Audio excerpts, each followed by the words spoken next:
할렐루야. 오늘 또 예배하는 모든 성도들에게 주님의 인도하심과 복주심과 내주심이 함께 하실 줄로 믿습니다. 여러분, 디자이너 이광희 씨를 많이 아실 겁니다. 유명한 우리나라의 대표적인 디자이너 중에 한 사람입니다만, 이 이광희 씨가 지난 2009년 국제 구호 개발 기구인 월드비전을 통해서 남수단에 있는 톤주를 방문하게 되었습니다. 여러분이 톤주는 이제 고 이태석 신부님을 통해서 많이 알려진 곳입니다만, 그곳에 방문했을 때 느낀 것은 푸른 풀밭에 소가 먹을 것은 있지만 사람이 먹을 것이 없는 것을 보면서 참 마음이 아파했고, 그 톤주를 품고 기도하기 시작했다고 합니다. 그래서 그들을 위해서 무엇을 하면 좋을까 기도하다가 그 마음에 오는 응답, 그리고 결정한 것이 뭐냐면 망고나무였습니다. 그 망고나무를 이 톤주 지방에 심기 시작하면서 그 남편 되시죠, 마케팅 전문가인 남편인 홍성대 교수가 희망고라고 하는 재단을 만들었습니다. 그래서 그 희망고라는 재단을 통해서 톤주 지역에 이 망고나무를 심고, 그리고 그 톤주에 있는 장신의 딩카족이라고 있습니다. 키가 큰 이 딩카족들에게 그 망고나무를 관리하게 한 것입니다. 벌써 10년이 지났습니다만 지금 그 망고나무가 무려 4만 그루나 그 톤주에 이제 있게 된 것입니다. 그리고 지난 2011년도에 남수단 정부의 도움으로 약 1만 평의 땅을 받아서 복합교육문화센터인 희망고 빌리지를 만들었습니다. 이 희망고 빌리지를 세우고 이광희 씨가 디자이너니까 말입니다. 재봉틀을 가져다가 현지인들에게 재봉 기술을 가르쳐 준 것입니다. 그런데 그 남수단 이 톤주에서도 어려운 나라지만 거기서도 버림받는 이들이 있더라는 것이죠. 살펴봤더니 그곳에 한센인들, 즉 몸에 문둥병으로 고통받는 이들이 그곳에서도 버림받고 있더라는 것입니다. 그래서 그들을 위해서 이 센터를 지은 것입니다. 4년 만에 그 센터를 짓고 마침내 그곳에서 예배와 교육과 의료 지원이 함께 되는 그곳을 만들어서 지금 후원하고 있는 것입니다. 이 이광희 씨가 기자와 더불어 인터뷰를 했었습니다만, 그때 내내 눈물을 흘리다가 그런 말 했다고 합니다. 한센인 건물을 짓고 와서는 이제 잘 안 옵니다. 그러면서 한센인들을 마음에 품게 된 이유가 있었습니다. 그것은 그녀는 의도치 않았지만 그녀의 아버님의 영향이었습니다. 이광희 씨의 아버지는 고 이준목 목사님이신데요, 전남 해남 땅끝에서 전쟁의 고아들과 더불어서 한센인들을 돕는 데 일생을 바치셨던 분입니다. 그래서 이 이준목 목사님의 별명이 뭐냐면 맨발의 성자였던 분이었습니다. 지금 저 희망고도 한센인 교회도 모두 다 그녀가 아버지의 하신 일을 이어가고 있다고 그녀는 말하고 있는 것입니다. 그렇습니다. 사랑이 계승되는 것처럼 우리의 사역도 자녀들에게 계승되는 것입니다. 우리 모두는 믿음의 자녀들 아니겠습니까? 무엇보다도 믿음의 자녀로서 예수님의 사랑과 사역을 계승하는 우리 모두가 되어서 이 땅에 그 주의 사랑을 함께 나누는 믿음의 성도가 되기를 예수님으로 간절히 축복합니다. 우리는 지난주부터 사랑에 대한 말씀을 나누기 시작했습니다. 지난주는 사랑에 대한 개요와 같다면 이제 오늘부터는 구체적으로 사랑이 무엇이냐를 이야기하고 싶은 것입니다. 흔히 사랑을 이렇게 말합니다. 사랑을 동사라고 합니다. 동사. 사랑은, 동사는 뭐냐면 행동하는 것입니다. 즉 사랑은 그냥 말로 되는 것이 아닙니다. 우리의 구체적인 모습으로 사랑의 모습이 드러나야 된다는 것이죠. 그래서 오늘 이 바울 사도는 구체적으로 15가지의 사랑의 모습을 우리에게 이야기해 줍니다. 사랑이란 오래 참고 온유하고 시기하지 않고 자랑하지 않고 교만하지 않고 무례히 행하지 아니하고 자기의 유익을 구하지 아니하고 성내지 아니하고 악한 것을 생각하지 아니하고 불의를 보고 기뻐하지 않고 진리와 함께 기뻐하고 모든 것을 참고 모든 것을 믿고 모든 것을 바라고 모든 것을 견디는 것, 이것이 바로 진실한 사랑의 모습이라는 것입니다. 요즘은 사랑을 이야기할 때에 너무 감정에 집착합니다. 그리고 도무지 사랑을 할 줄 모르는 경우가 점점 많아지는 것 같습니다. 최근에 이제 법조항으로도 올라가려는 하나의 그 문구가 있습니다. 그게 뭐냐면 데이트 폭력입니다. 남자가 여자를 막 때립니다. 그래서 왜 때리냐 그러냐 물어보면 사랑해서 때렸답니다. 말도 안 되는 이야기를 하는 것이죠. 우리는 사랑을 말하지만 도무지 사랑을 모르는 시대에 우리는 살고 있습니다. 더욱이 우리는 예수님의 사랑을 받았고 지금도 그 사랑 속에 있습니다. 그러므로 우리는 그 받은 사랑을 나눠야 되는 책임이 우리에게 있는 것입니다. 한 율법사가 예수님을 시험하기 위해서 물었습니다. 선생님, 율법 중에서 어느 계명이 큽니까? 라고 물었을 때에 예수님께서는 마태복음 22장 37절 이하에 이렇게 말씀하셨습니다. 예수께서 이르시되 내 마음을 다하고 목숨을 다하고 뜻을 다하여 주 너의 하나님을 사랑하라 하셨으니 이것이 크고 첫째 되는 계명이요 둘째도 그와 같으니 내 이웃을 내 자신같이 사랑하라 하셨으니 이랬습니다. 예수님께서 말씀하신 성경의 핵심, 그것은 하나님을 사랑하고 이웃을 사랑하라는 말씀이셨습니다. 그래서 우리는 늘 많은 말씀을 듣고 해야 할 많은 신앙의 모습을 우리는 알게 됩니다. 설교를 통해서 성경을 통해서 수많은 우리의 삶의 모습, 해야 될 모습들을 우리가 듣습니다만 어쩌면 우리의 신앙생활은 그렇게 복잡하지 않을 수 있습니다. 왜요? 우리는 그냥 사랑하면 되는 것입니다. 여러분, 하나님을 사랑하시기를 바랍니다. 여러분의 이웃을 사랑하시기를 바랍니다. 사랑하면 되는 것이에요. 사랑의 기술이라는 책을 쓴 에릭 프롬이라는 사회심리학자는 사랑의 실천을 말하면서 이런 얘기를 했습니다. 사랑의 실천에는 훈련이 요구된다. 그냥 사랑을 하는 것이 아니라 사랑의 실천에는 훈련이 요구된다는 것입니다. 즉 사랑은 그냥 기분으로 하는 것이 아니라 사랑에 대해서 배워야 된다는 것입니다. 그렇지 않으면 내 방식대로 상대를 사랑하게 됩니다. 우리는 어떻게 상대를 사랑해야 됩니까? 내 방식이 아니라 상대가 원하고 상대가 바라는 모습으로 상대를 사랑해 줘야 되는 것입니다. 제가 초등학교 때에 그런 일이 있었습니다. 한 번은 복도를 가는데 저희 반 친구가 엎드려져 있는 거예요. 그래서 아파서 힘들어하고 고통스러워하고 있었습니다. 그래서 놀라서 몇몇 친구를 불러서 말입니다. 이 친구를 도와준다고 그 친구를 업으려고 했습니다. 근데 업으려고 했는데 이 친구는 더욱 고통스러워서 막 펑펑 우는 겁니다.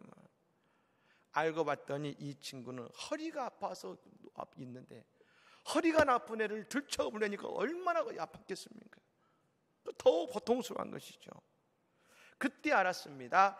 아프면 어디가 아픈지 먼저 물어봐야 되는구나. 사랑도 내 방식으로, 내가 아는 방식이 아니라 상대를 충분히 이해할 때에 우리가 바로 사랑할 수 있다는 것을 저는 깨달았습니다. 이것이 또한 예수님의 사랑의 방식이셨습니다. 그냥 하늘에서 우리에게 사랑한다 말씀하신 것이 아니었습니다. 이 땅에 친히 오셔서 우리의 모든 삶의 모습을 다 경험하시고 우리의 눈물을 보시고 우리의 아픔을 직접 경험하시면서 말입니다. 우리와 함께 하신 예수님이 우리에게 주신 사랑인 것이죠. 그리고 우리는 그럴 힘이 없음을 깨달으시고 우리를 대신해서 십자가에 달리신 예수님의 사랑, 이것이 예수님께서 우리에게 보이신 사랑의 모습이셨던 것입니다. 사랑하는 여러분, 하나님을 사랑하십니까? 하나님께서 지금 우리에게 원하시는 모습으로 그 하나님을 사랑하시기를 바랍니다. 우리의 자녀, 가정, 성도를 사랑하십니까? 그들이 지금 간절히 원하는 모습으로 그들을 사랑하시기를 바랍니다. 우리는 말합니다. 우리는 그런 모습으로 사랑받기를 원할지 모르지만 하나님은 내 모습이 아니라 말입니다. 그 사랑의 모습으로 사랑을 하라고 말씀하고 계신 것입니다. 여러분, 그때에 우리 안에 풍성한 사랑의 열매가 맺혀지게 될 줄로 믿습니다. 그렇다면 여러분, 바울 사도는 이제 사랑을 구체적으로 무엇이라고 말하고 있는가? 먼저 바울 사도는 이렇게 말합니다. 사랑은 오래 참는 것이라겠습니다. 바울은 이제 사랑에 대해서 설명하면서 여러 가지 사랑의 모습 가운데 그는 고민했을 것 같습니다. 맨 처음으로 사랑이 무엇이라고 이야기가 되느냐? 흔히 사람들은 맨 처음에 나온 것을 제일 가치적이지 않습니까? 그걸 기억합니다. 그럼 맨 처음에 사랑을 뭐라고 이야기할 것인가? 그가 기도하고 고민한 결과는 뭐냐면 맨 처음 사랑을 이렇게 이야기합니다. 사랑은 오래 참는 것입니다. 오래 참는 것. 그럼 도대체 오래 참는 게 뭘 의미할까? 저는 이 오래 참는다는 말을 묵상하면서 축구선수 이영표 선수의 간증이 떠올랐습니다. 이영표 선수가 이제는 해설위원이 되긴 했습니다만 이런 이야기를 했습니다. 사람들은 말합니다. 참을 만큼 참아왔어. 기다릴 만큼 기다렸어. 그래서 더 참을 수가 없어. 그러나 제가 생각하는 인내는 그런 것이 아니라고 생각합니다. 나도 참을 수 있고 상대도 참을 수 있다면 그것은 진정한 인내가 아니라고 생각합니다. 더 이상 참을 수 없는 순간이 진정한 인내의 시작입니다. 노력도 마찬가지입니다. 노력할 만큼 했어. 이제 더 이상 노력이 안 돼. 그 시점은 노력의 끝이 아니라 바로 거기서부터 진짜 노력이 시작되는 것입니다. 우리는 늘 말합니다. 사랑하니까 참아왔는데 이제 더 이상은 못 참아요. 예, 진정한 사랑은 더 이상 참지 못할 때부터 시작되는 것입니다.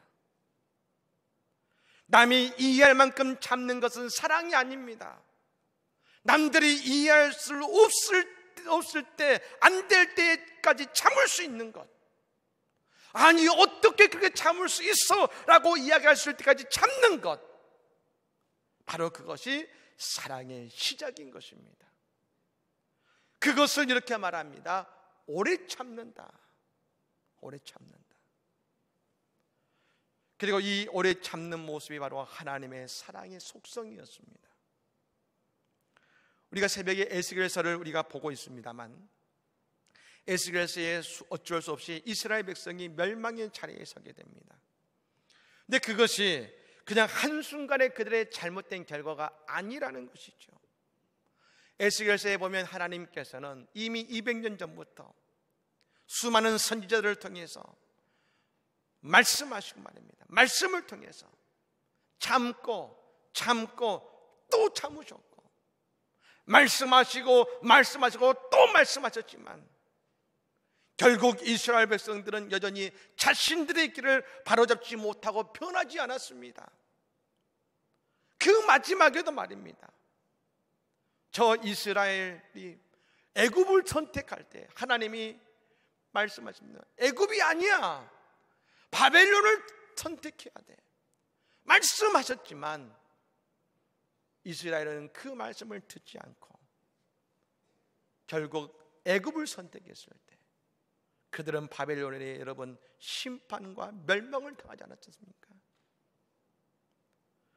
여러분, 그래서 이스라엘이 심판받지만 하나님은 거기서 끝낸 것이 아닙니다.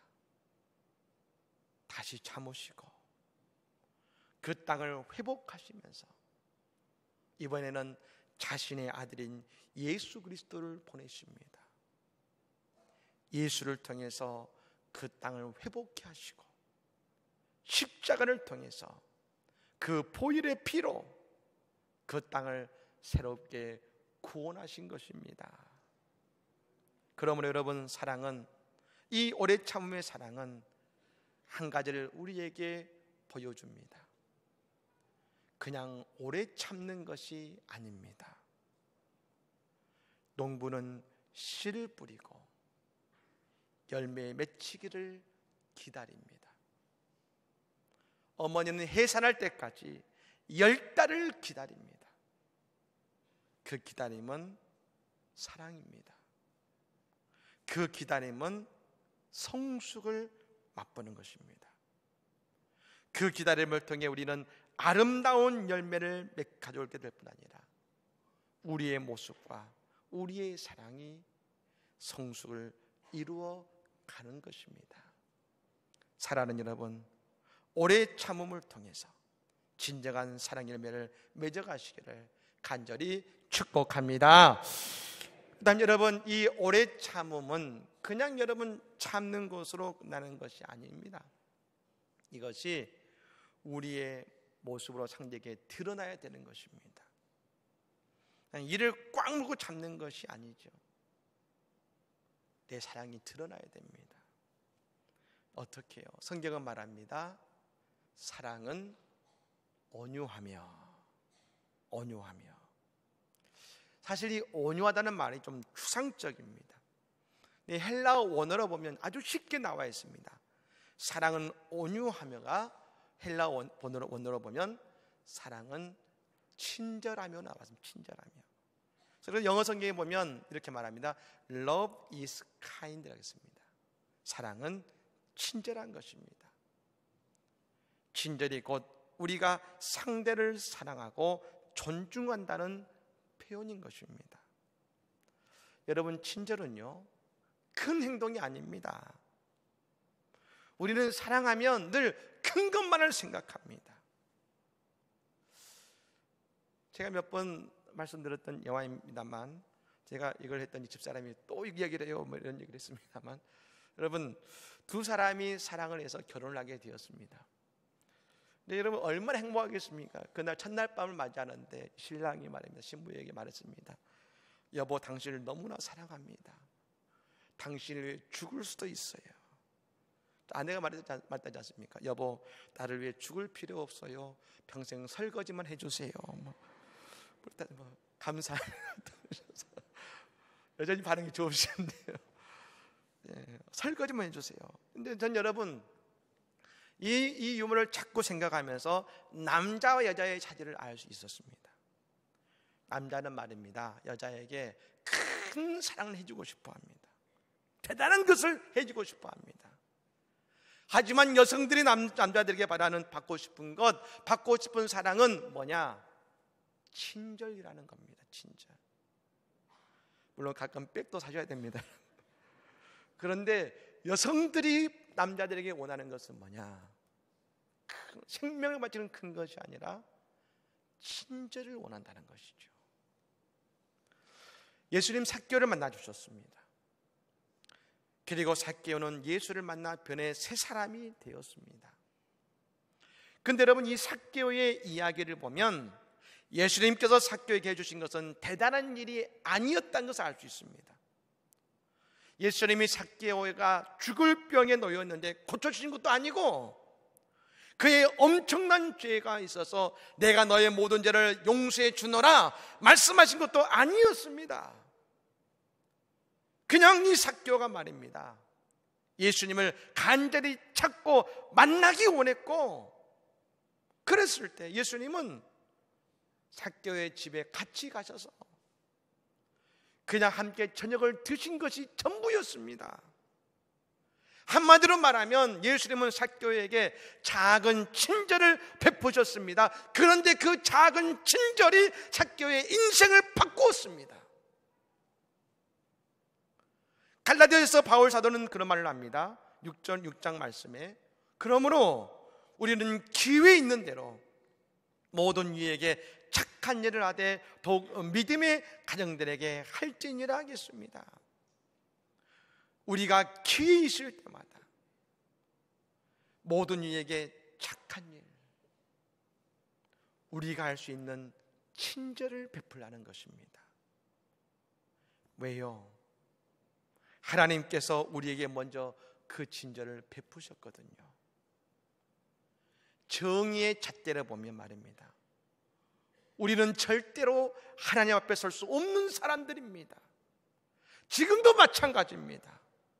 예배드리는 우리가 세상의 모든 사람들보다 더 정의롭고 더 의로워서 이 자리에서 예배할 수 있는 것이 아닙니다. 우리의 잘못을 보시지 않고 우리 안에 있는 고통과 고독과 눈물을 보시고 우리에게 주님의 온유함으로 우리에게 친절을 베푸시는 것입니다.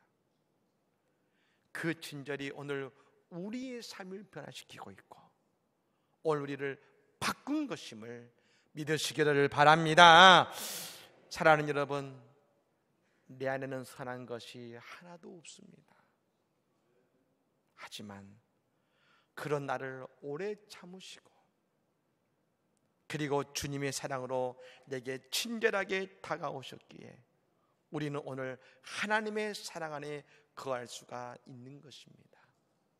우리도 이 예수님의 사랑을 배우고 그 사랑을 본받아 누구보다 하나님을 더 깊이 사랑하고 또한 우리의 자녀, 배우자, 성도, 우리 이웃을 사랑하는 우리 모두가 되기를 바랍니다. 여러분, 이 한 주 오래 참으시기 바랍니다. 그리고 친절하시기 바랍니다.